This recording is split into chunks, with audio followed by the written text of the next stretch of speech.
Yang paling belakang kedengaran? Yang di kamar kedengaran? Ada orang di kamar nggak? Nggak ada ya? Oke, baik. Tuhan, kita bersyukur kita sudah ada di penghujung semester ke-6 dan akan masuki semester ganjil nanti di bulan Juli atau di bulan Agustus ya. Oke, nah ini kita bersyukur proses belajar akademik bisa berjalan dengan baik. Baik, mari Bapak Ibu kita akan baca seperti kepada mahasiswa, kita akan baca firman Tuhan yang diambil dari 1 Korintus 4. 1 Korintus 4. Kalau buku pada biasa barangkali bukan lagi ini naskah yang asik, mungkin sudah pernah dibaca berulang kali bahkan juga menjadi dikopikan ya. Oke, 1 Korintus 4 akan baca ayat yang pertama sampai ayat yang ke-16 harusnya sampai 21. Kita baca dengan semangat. Nanti di ayatnya yang ke-16 itu dibaca oleh mahasiswa yang akan diutus PPL. Ada mana mereka? Amin. Ya. Ayat 16 ya. Dengan suara yang kencang, suara kalian akan melebihi dari yang terbanyak. Ya. Oke, sudah? Ya. Kita mulai untuk membaca. Saya akan baca mulai dari ayat yang pertama dan Bapak Ibu dan para mahasiswa untuk baca ayat yang kedua, nanti ayat 16. Kita persilakan hanya mereka yang akan diutus PPL. Oke? Demikian firman Tuhan dengan perikop Tuhan adalah satu-satunya hakim. Firman Tuhan berkata, beginilah hendaknya orang memandang kami sebagai hamba-hamba Kristus yang kepadanya dipercayakan rahasia Allah.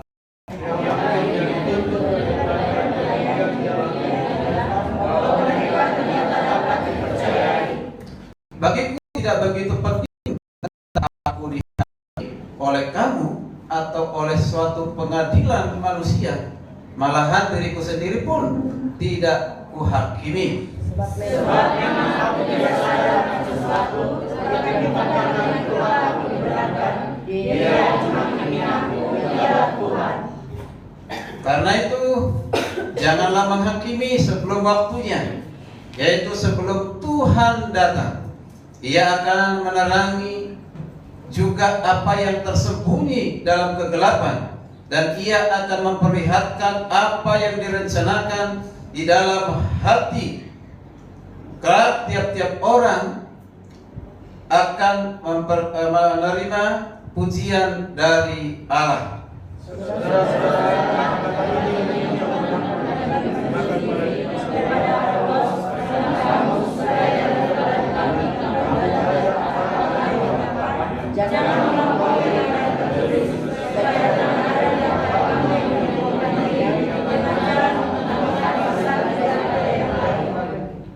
Ayat ke-7, sebab siapa yang menganggap engkau begitu penting apa yang engkau punyai yang tidak engkau terima, jika engkau memang menerimanya, mengapa engkau memegahkan diri seolah-olah engkau tidak menerimanya?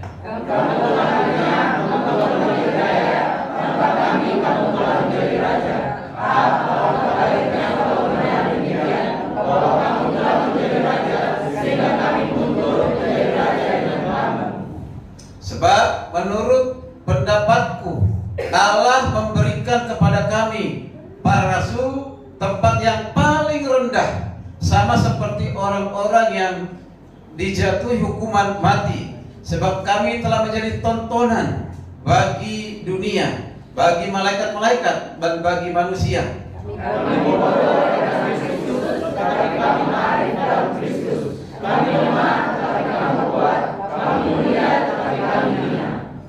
Sampai saat ini kami lapar, haus, telanjang, dipukul, dan hidup mengembara.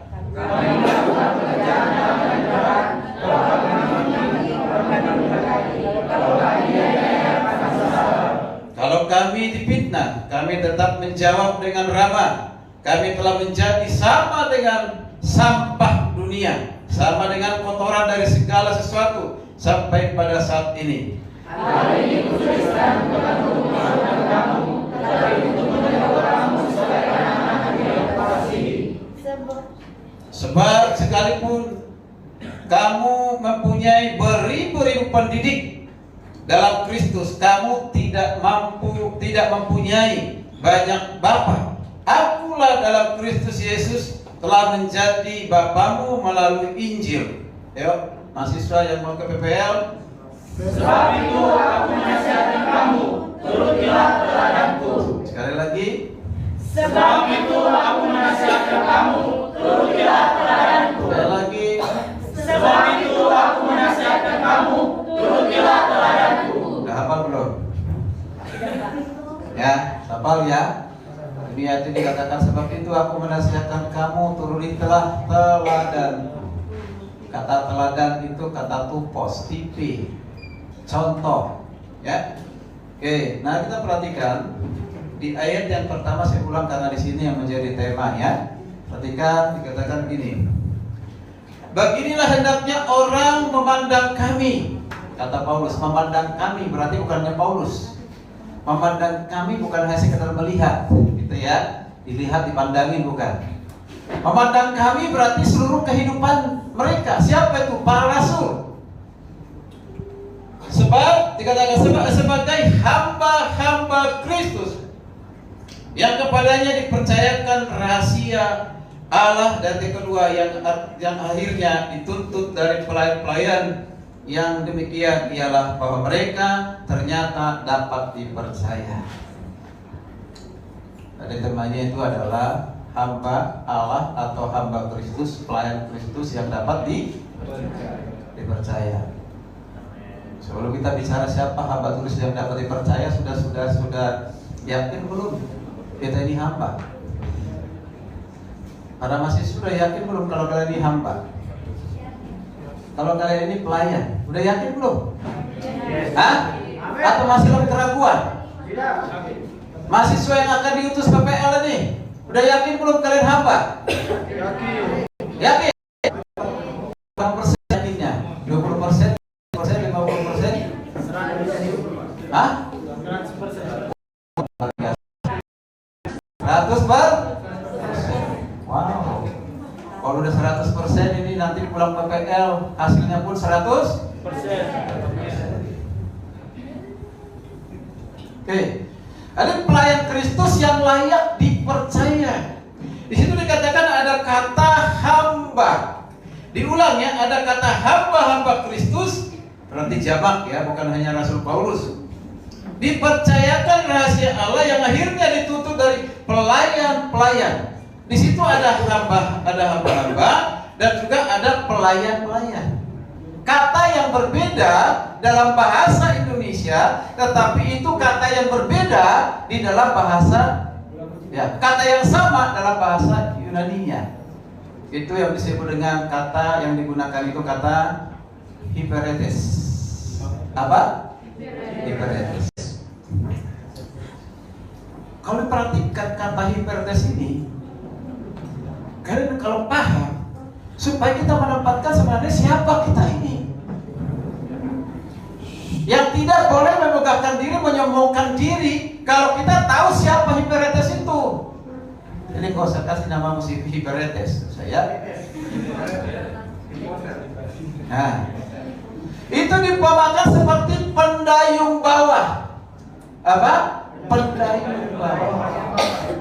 Kalau seperti kapal, ada kru dari nakoda itu, dari krunya ataupun yang bekerja di kapal itu, dia nggak pernah dilihat orang. Ada yang paling bawah, tapi sangat menentukan perjalanan perahu atau kapal ini ke depan. Jangan bahkan tidak dilihat orang. Orang yang numpang perjalanan kapal ini sampai ke tujuan, dia nggak pernah lihat siapa yang mengendalikan,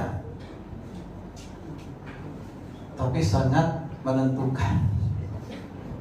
Hingga nggak mungkin mendapatkan penghargaan, hebat dia, dasar dia, dipuji-puji. Dia tersembunyi dari pandangan orang. tapi dia taat untuk melakukan pekerjaannya. Sekalipun tidak dipuji, tidak dilihat, tidak disaksikan oleh orang lain, penumpangnya, dia tetap bertanggung jawab melakukan tugasnya. Dia taat, bahkan melakukan dengan kerendahan hati. Ya, itulah Hebraetes. Sesungguhnya kita ini adalah, kalau dilihat dari kacamata dunia atau orang-orang tidak percaya kepada Kristus, tugas kita ini sebagai hamba itu rendahan. Tadi Paulus sudah kita lihat, menjadi tontonan, menjadi sampah. Mereka dianggap sampah, orang bodoh. Ada kalau orang lain, ngapain kamu jadi hamba Tuhan? Itu pekerjaannya orang bodoh. Itu pekerjaan orang rendahan.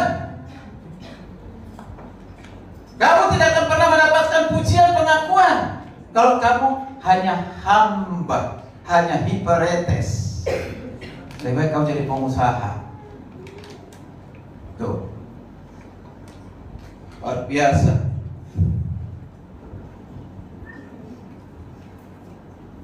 Jadi kalau kita melihat di sini, Pak Ibu, sebenarnya apa yang latar belakangi Paulus sampai mengatakan ini ya, demikian. Dia mau ngasih tahu mungkin kepada jemaat di Korintus ya, karena terjadi suatu perpecahan di jemaat di Korintus itu, menyebut pengakuan golongan Paulus, golongan Apolos, golongan Kristus. Ini sebenarnya penonjolan diri, bahkan ada penghakiman. Maka ditegur, jangan engkau hadir sebagai hakim. Bahkan saya sendiri tidak menghakimi diri saya sendiri, kata Paulus. Kenapa? Karena saya ini hanya hamba yang dipilih, diproses, ditetapkan, lalu diutus sebagai pelayan. Hari di gereja foto bagus sekali disampaikan oleh Pak Janes Sirait ya, dari kitab Roma pasal kitab Markus ya, Pak Markus pasal yang ketiga ayat yang ke-13 sampai ke-19 itu. Murid-murid dipanggil Tuhan, yaitu panggil Yesus 12 murid. Itu mereka dipanggil bukan orang yang punya latar belakang karena sudah profesional, bukan karena sudah ada skillnya, bukan karena mereka cerdas, bukan karena mereka pintar, tapi karena apa? Karena punya hubungan dekat setelah bersama-sama dengan mereka. Kalau Yesus mau melihat kepada latar belakang mereka, satupun di antara 12 murid itu tidak ada yang memenuhi syarat. Kalau Yesus melihat berdasarkan pengalaman, sini kamu jadi murid saya nggak? Sudah. Apa pengalamanmu? Oh, pengalaman saya pemungut cukai, dan saya kerjakan itu ya karena perintah dari tentara Romawi, dan saya tidak disukai Lewi. Kalau begitu kamu tak memenuhi syarat. Apakah seperti itu? Jadi dipilih, ditetapkan, diproses, baru diutus oleh Tuhan. Siapa mereka?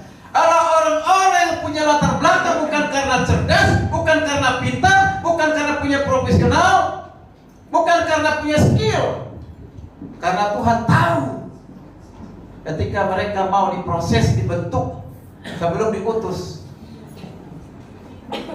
mereka akan dipakai Tuhan dengan dasar luar biasa. Lalu di ayat 19, di antara yang ke-12 yang dipilih itu akan menjadi ada pengkhianat. Tuhan sudah jauh-jauh mengatakan di antara kalian itu nanti ada menjadi pengkhianat. Siapa namanya? Yudas Iskariot. Artinya apa? Orang yang sudah dipilih, ditetapkan, diproses, akan lihat endingnya. Yang 11 orang endingnya itu mati martir karena demi Injil. Tapi satu orang martir, mati konyol. Mati konyol? Yaitu apa? Bunuh diri. Ada di sini yang rencana mau bunuh diri? Barangkali mahasiswa PL ada yang rencana mau bunuh diri? Ya. Lalu setelah dipilih Tuhan, diproses, dibentuk, diutus untuk apa? Sangat jelas dikatakan untuk memberitakan Injil. Amin. Nah, hari ini kita lihat kualifikasi pelayan Kristus yang dapat dipercaya itu. Yang pertama adalah dipercayakan rahasia Allah.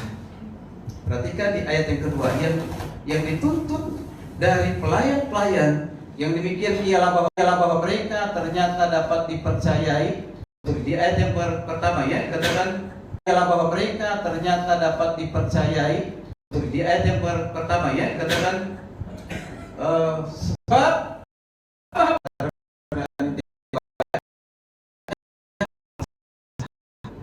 wow. Apa maksudnya rahasia Allah oleh Rasul Paulus di sini? Apa itu rahasia Allah? Rahasia berarti ada orang lain, orang tertentu atau banyak orang belum masih rahasia. Tapi bagi orang yang tahu seperti kita ini bukan lagi rahasia. Apa itu? Injil. Apa itu? Firman Allah. Bagi orang yang belum pernah mendengar tentang Injil, itu masih rahasia bagi dia, belum tahu. Atau pernah dia tahu tapi belum sikapkan kerahasiaan itu. Saudara dan saya dipercayakan Tuhan untuk menyampaikan rahasia Tuhan. Tadinya tertutup bagi kita, tertutup bagi banyak orang. Tapi karena Kristus datang dari surga ke dunia ini, rahasia itu disingkapkan dengan kehadiran Yesus. Apokalipsis dibukakan. Tuhan memperkenalkan dirinya, menyatakan dirinya. Bapa mengutus Yesus Kristus yang firman menjadi manusia. Itulah rahasia yang tadinya tersembunyi akibat dosa manusia. Bagi saudara saya bukan lagi rahasia, tapi bagi mereka yang di luar sana masih rahasia. Bukan hanya mahasiswa PPL, kita semua para dosen dan juga para mahasiswa yang lain.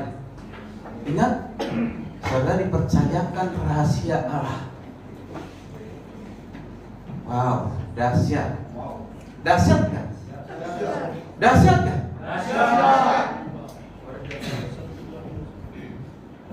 Tadi pagi saya baca dari salah satu dosen yang kenal. Saya diminta khotbah, temanya rahasia kebahagiaan hidup.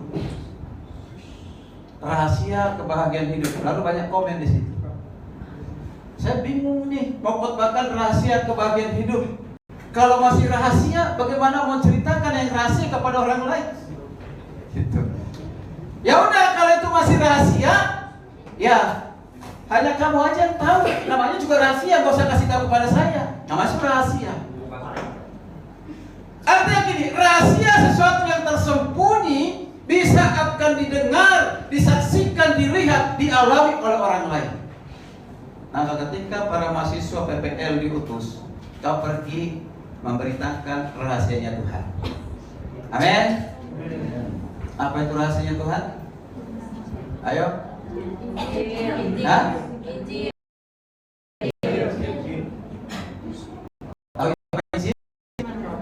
Tahu?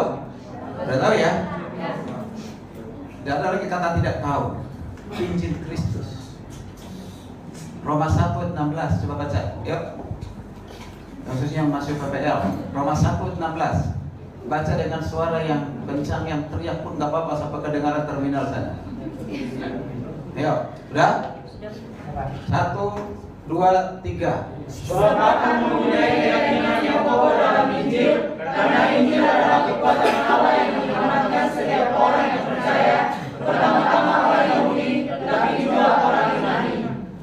Wow, ini harus menjadi keyakinan kalian. Keyakinan yang kokoh bahwa Injil adalah kekuatan Allah yang menyelamatkan. Ini rahasianya ini.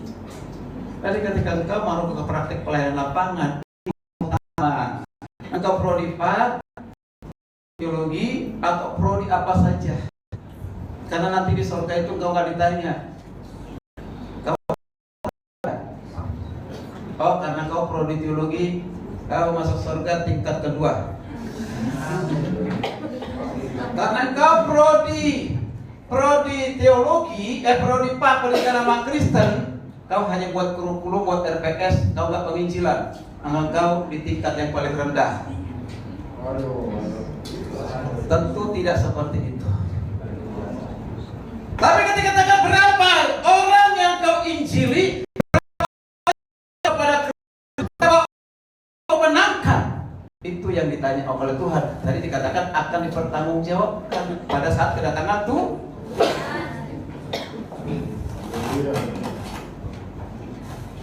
Matius 28 ayat 19-20. Hafal belum ini? Siapa yang hafal di antara kalian tanpa salah? Berdiri. Gak usah loncat, berdiri aja. Ayo, langsung. Berdiri di situ, nanti saya kasih buku khotbah saya satu. Ya, untuk nanti digunakan di sana. Ayo. Matius 8 ayat 19-20. Hah? Gak ada yang berani nih? Bagaimana berani? Ayo, lanjut. Karena itu pergilah dan jadikanlah semua bangsa umatku, dan baptislah mereka dalam nama Allah Bapa, Anak dan Roh Kudus, dan ajarlah mereka melakukan sesuai dengan kehendak-Nya. Apa masalah lanjut nanti sampai ke akhir. Aku akan menyertai engkau senantiasa sampai ke akhir.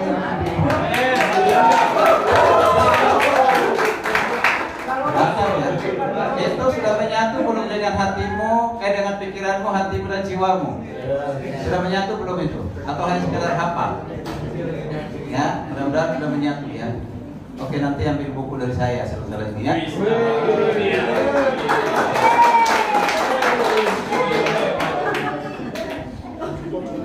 Bapak Ibu, saya agak lama di sini nih.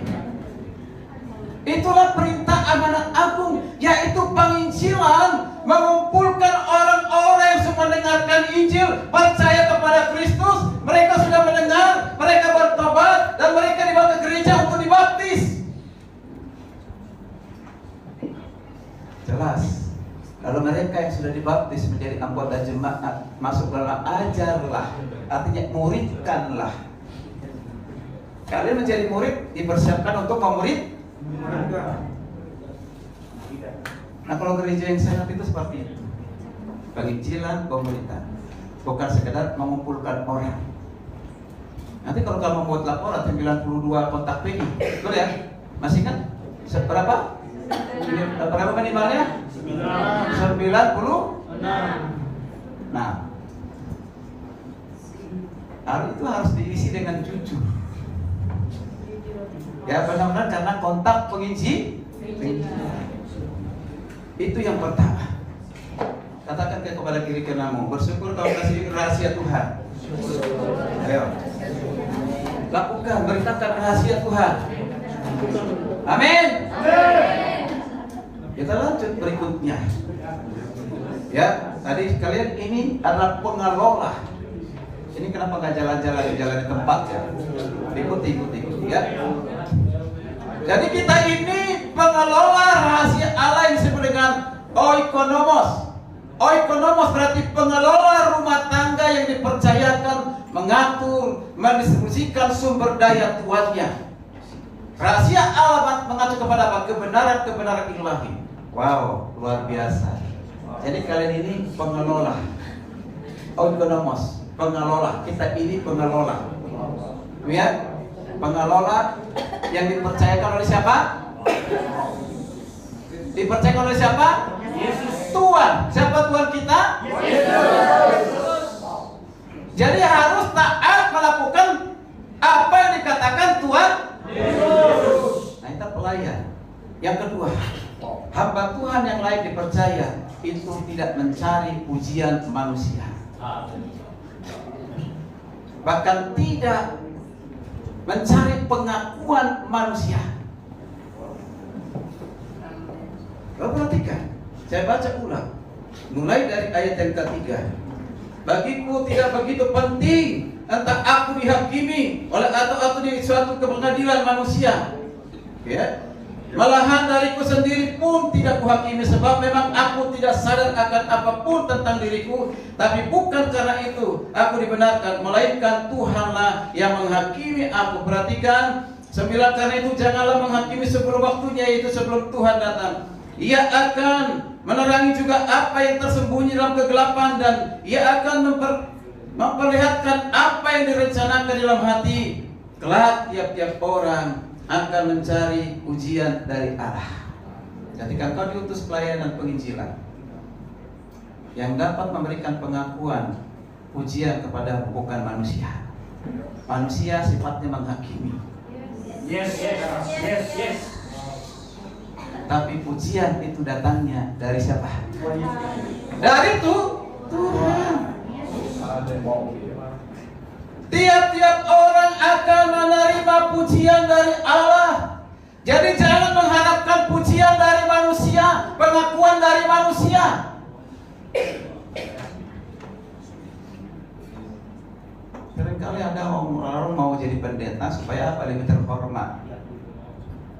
Dulu ada mahasiswa sudah umur sudah 60 lebih. Ya, sudah jalannya udah susah. Datang ke saya mau sekolah teologi. Apa yakin aku masih mampu? Oh, saya harus mampu. Oke Pak, motivasinya Bapak untuk sekolah teologi apa?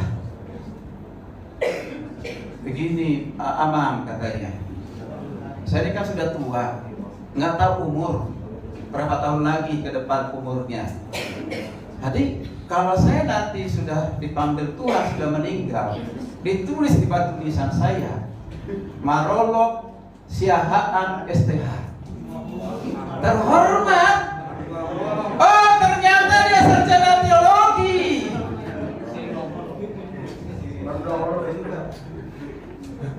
Ini salah kaprah. Supaya terhormat, masih menikmati enggak penghormatan itu? Dia udah di kuburan, udah mayat itu kan.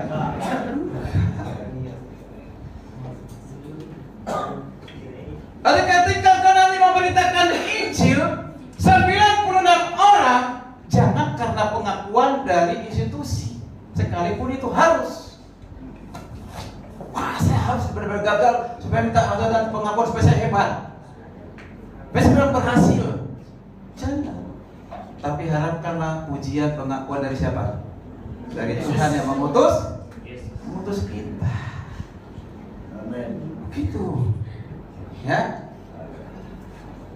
Jangan kau nanti bohong-bohongin paket 3. Berapa penginjilanmu? Lebih dari 200. Itu benarnya 100% hasil penginjilan. Jangan-jangan engkau hanya ketemu orang, tanya namanya, tinggal di mana, kenalan, setelah itu kau catat satu penginjilan. Ya kan? Betul. Kan banyak begitu. Ya, seperti itu. Jadi yang penting tahu namanya, karena dibilang harus ada nama. Tanya namanya dulu. Tidak ada beritakan Injil, tapi dikatakan itu menjadi hitungan dari 200 dosa seumur hidup, bahkan dosa abadi. Ya. Kalau kurang dari 96 tapi itu benar-benar jujur, itu lebih baik daripada kau katakan 100 tapi bohong, dusta, tidak jujur. Tidak jujur hanya karena ingin pengakuan dari manusia, bukan pengakuan dari Tuhan. Kalau pengakuan dari Tuhan maka akan jujur. Itu adalah hasil penginjilan. Amin. Amin. Mau pengakuan manusia Tuhan? Tuhan. Jangan bohongi pendeta atau gembala, pemimpin di mana kalian nanti PPL dan semua kita semuanya, supaya pemimpin saya senang, supaya mereka senang, dan kalau mereka senang akhirnya saya didukung, ya kan? Mengharapkan pujian dari manusia. Orang mengharapkan pujian dari manusia itu, dia akan melakukan pekerjaannya itu ABS. Apa itu ABS? Apa itu ABS? Asal Bapak senang. Bukan Bapak pakai K, pakai K. Asal Bapak senang. Kalau asal Bapak di surga senang, oh itu AGS, asal Yesus senang, itu bagus, itu harus. Tapi asal Bapak senang, dalam arti asal pemimpin saya senang, dia bekerja, melakukan karena dilihat. Tapi ketika tidak dilihat, tidak bekerja. Ini ABS. Ketika kita dalam pelayanan, ingat, harapkanlah pengakuan dari Tuhan, pujian dari Tuhan, bukan dari manusia. Saya sering dipuji oleh manusia, tapi hanya sesenyum, terima kasih. Tapi tidak memuji sombong. Iya, siapa dulu? Adel Bastian loh, dokter loh. Oh, ketua STT. Nah, perlu. Kalau pujian itu benar, cukup di hati. Tuhan, tolong supaya jangan saya menjadi sombong. Apa Tuhan? Tidak hanya pujian, nanti kita lihat yang berikutnya. Yang ketiga, kita langsung saja. Yang ketiga, loncat. Hamba Tuhan yang layak dipercaya adalah hidupnya sebagai apa? Sebagai apa? Teladan. Ini menarik banget ini. 14-15, saudara perhatikan. 14-15, langsung kita perhatikan 14-15. Hal ini kutuliskan bukan untuk mempermalukan kamu, kata Paulus, tetapi untuk menegur kamu. Menegur jemaat di Korintus sebagai anak-anakku. Luar biasa. Sebagai anak-anakku yang kukasihi. Ini punya hubungan yang sangat baik sekali Paulus ini dengan jemaat. Dipanggil jemaat itu anak-anaknya. Ini hubungan seolah hubungan darah. Berarti hubungan darah dalam Kristus. Anak-anakku yang kukasihi. Dan kasihnya itu bukan kasih eros, bukan kasih filia, bukan kasih storge, tapi kasih agape. Kasih ilahi. Lalu selanjutnya, lalu perhatikan, dikatakan di situ apa? Ya. Sebab sekalipun kamu mempunyai berapa pendidik? Berapa? 1, 2, beribu-ribu pendidik, beribu-ribu pengajar di dalam Kristus, kamu tidak mempunyai Bapa seperti aku, kata Paulus. Kita punya banyak pendidik di samping kiri kanan kita. Belum tentu pendidik itu bisa jadi bapakmu secara rohani.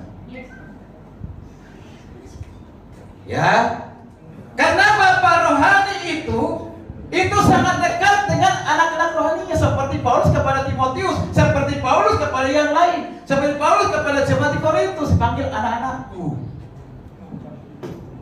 Mengapa Paulus berani berkata demikian di ayat yang ke-16? Perhatikan baik-baik.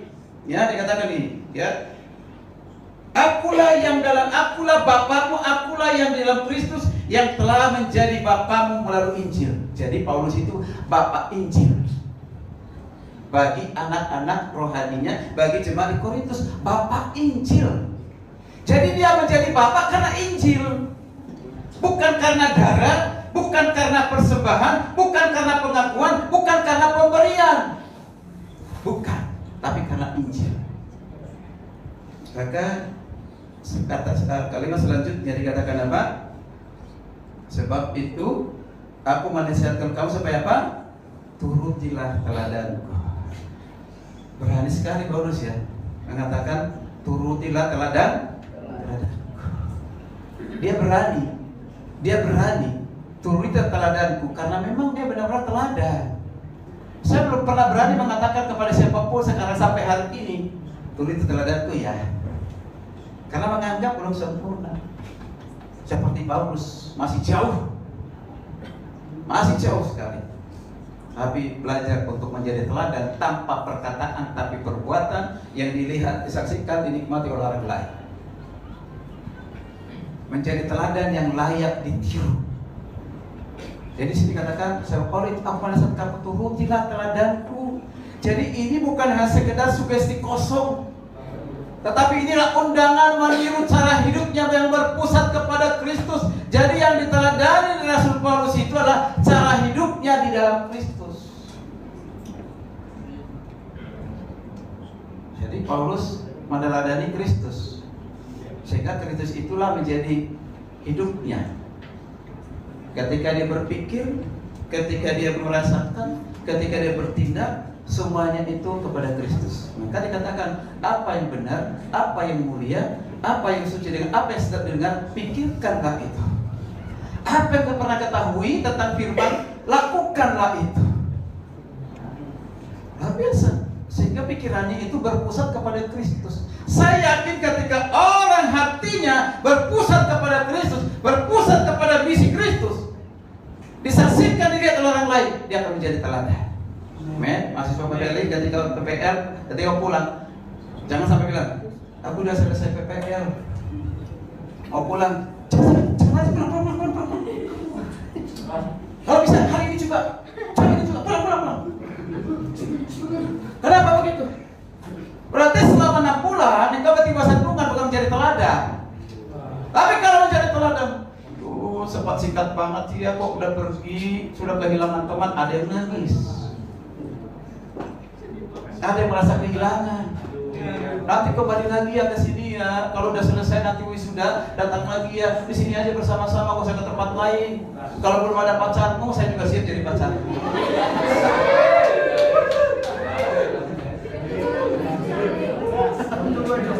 Bahkan bukan hanya pacar, jadi suami itu juga mau, jadi istri pun mau. Mengapa? Karena dilihat kehidupanmu selama 6 bulan itu menjadi telat edan. Begitu.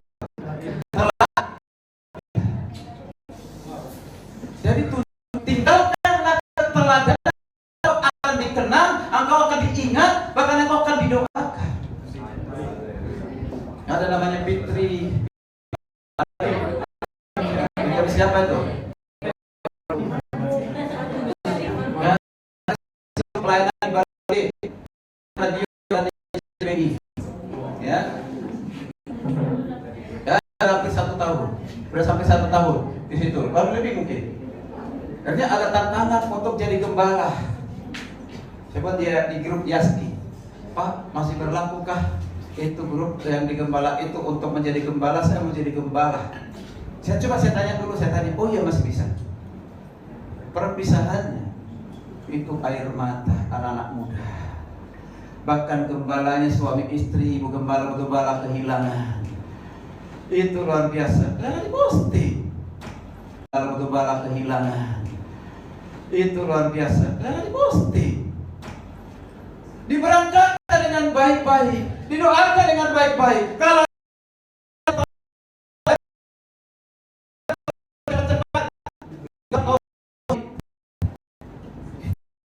menjadi teladan, menjadi berkat.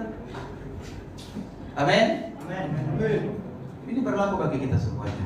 Kapanpun, dimanapun, jadilah teladan dengan perkataanmu, perasaan apakah tindakanmu, semuanya harus menjadi teladan. Amin. Mengapa meniru Paulus? Saya katakan karena dia bapak rohani yang membawa mereka memperkenalkan Injil sehingga mereka menjadi umat Tuhan, anak-anak Tuhan, dan mereka mengabdi kepada Kristus. Karena itu Paulus ada di dalamnya mengambil adil.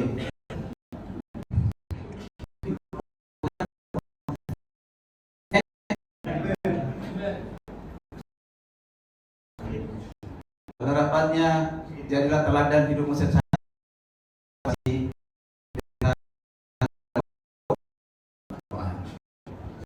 pada Kristus. Semua tindakanmu itu yang ditiru harus mengarahkan kepada Kristus, kepada Tuhan. Jangan promosikan diri. Makanya Yohanes 14 katakan apa? Biarlah yang pertama besar diri kita atau siapa? Yohanes 14 siapa? Dia yang semakin besar, aku semakin kecil atau kerdil? Artinya apa? Tuhan saja yang dibesarkan, dimuliakan, dipromosikan, diperkenalkan, dipublikasikan, bukan dirimu. Promosi supaya ada pengakuan, jangan. Biar Tuhan yang mengangkat, ya. Tuhan yang mengangkat saudara, bukan manusia. Manusia mengangkat itu kadang-kala motivasinya nggak benar, jelas. Ada sesuatu udang di balik bakwan. Ya, itu ya. Nanti kenyataannya akan lihat di belakang. Kalau di awal itu semuanya manis. Oh, kalau kamu jadi saya, kamu nanti begini. Semuanya surga. Ceritakan kan? Semua surga. Kalau orang tidak jelimet, tidak punya kepekaan rohani, wow, mulai dibanding-bandingkan dengan yang di belakang. Mulai dibanding-banding. Kalau di belakang saya nggak ada nyaman lagi tuh. Wah, berarti yang baru ini saya nyaman ini. Padahal belum tentu. Karena manusia di awal itu banyak janji-janji surga. Tapi di akhirnya endingnya apakah surga? Lebih jahat dari neraka.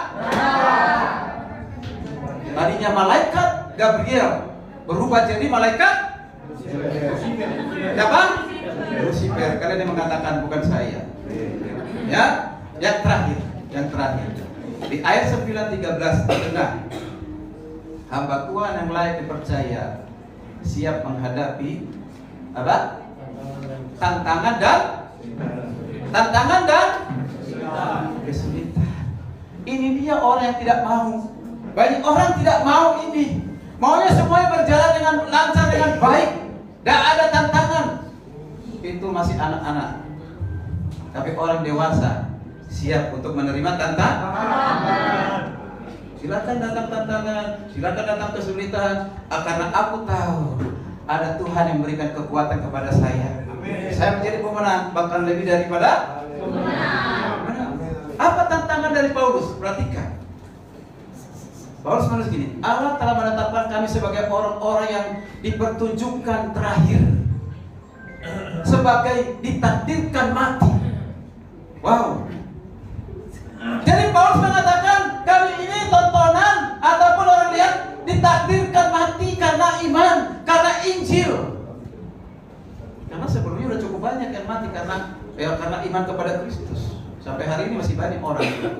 Lalu kata, kami menjadi tontonan bagi dunia, bagi malaikat, bagi manusia. Ini menegaskan bahwa Rasul Paulus sebagai pelayan Injil sering menjadi sasaran di dalam hal apa? Hinaan, kejaran, ancaman kematian. Bahkan disebutkan mempertontonkan seperti apa? Gladiator. Tahu gladiator? Tahu gladiator? Nggak tahu ya? Itu sering kali kan? Itu anak-anak remaja, satu orang dihajar oleh banyak orang. Bahkan mereka menguji kehebatannya. 2 orang, 3 orang, sekalipun saya 1 orang. Agak gitu ya. Saya pasti kalahkan 2-3 orang itu. Dan sengaja ditonton oleh banyak temannya, baik dari pihak lawan atau pihak teman, ditonton. Dibiarkan sampai mereka babak belur. Tidak ada kasihan. Itu namanya gladiator. Apa disebut dengan apa? Tahu tadi? Gladiator. Arena. Satu arena. Seperti itu diperumpamakan oleh Rasul Paulus ketika kau ingin memberitakan Injil. Jangan hanya mengharapkan pujian, hinaan pun akan ada. Kita udah benar pun disalahkan, tapi kita akan salah dibenarkan. Itulah dunia. Lalu nanti akan menemukan orang-orang yang tidak seperti yang kau pikirkan dalam praktek pelayanan lapangan. Ada yang akan mungkin menghinamu, mengucilkanmu, merendahkanmu. Calon sarjana teologi, bentar lagi teologi, khotbah aja berantakan begitu. Apanya yang mau saya lihat? Lalu ketika kau mendengar seperti itu, langsung nanti kalau dijadwalkan, saya tidak mau lagi kok. Justru itu tantangan buat dirimu, persiapkan diri lebih baik.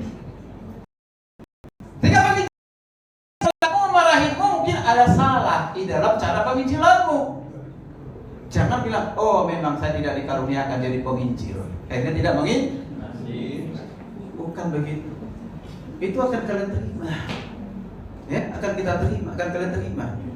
Luar biasa. Jadi kita perhatikan di sini Paulus ini siap menghadapi penderitaan yang nyata dalam kehidupan sehari-hari.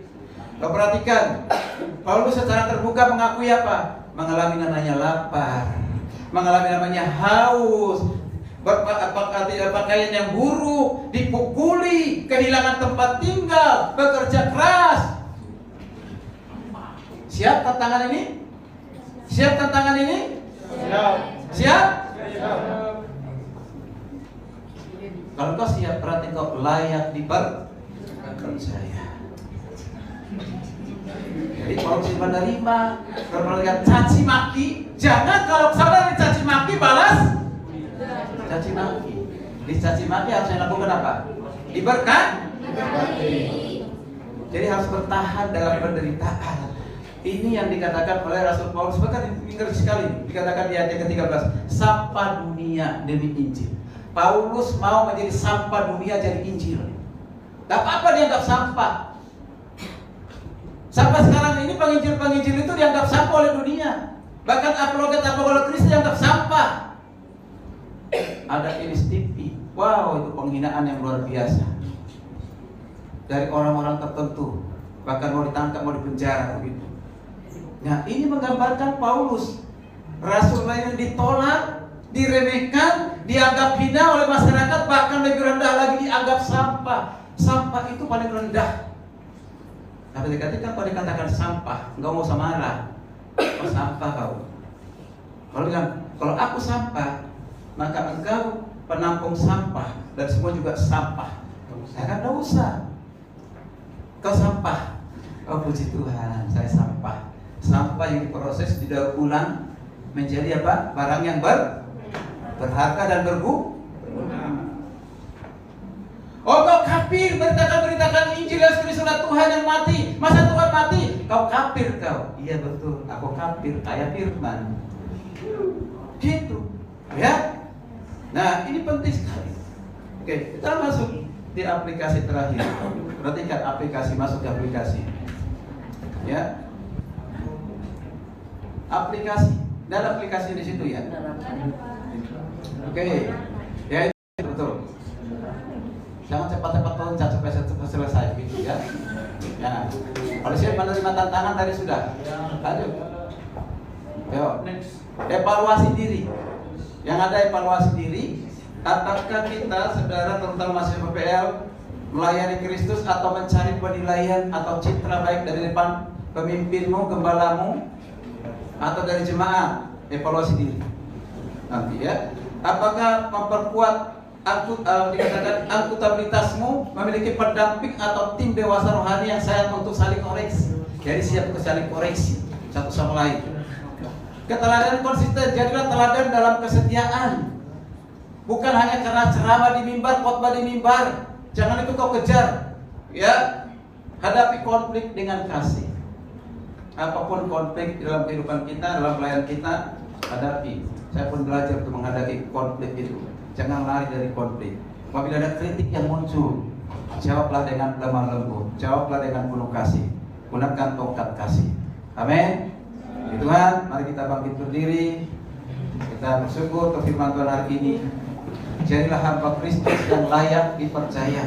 Layak dipercaya, yang pertama kali dipercayakan rahasia